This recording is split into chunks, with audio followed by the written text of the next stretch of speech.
Hey, what's going on? So we got a 2017 Ram 1500 here, and I'm going to show you how to check or inspect your serpentine belt to see if it needs to be replaced. So on this vehicle, this truck has the 5.7 engine in it, and the recommended interval to replace the serpentine belt should be between 60 and 90,000 miles.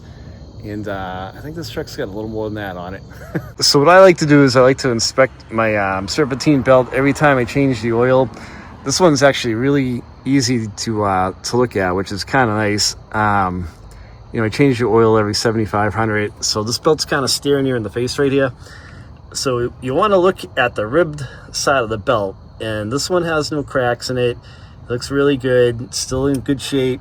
And check the rest of the belt too, along the edges, make sure it's not frayed around the edges and stuff like that.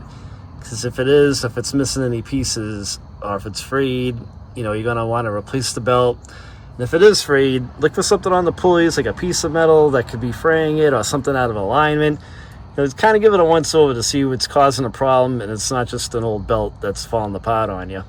So if the belt breaks, it's going to be a bad day. So give this thing a check every time you change your oil. It's easy to do. Thanks for watching the video. If you have any questions, leave a comment. I will reply back to you, and don't forget to subscribe and like the video if you liked it. Take it easy, guys.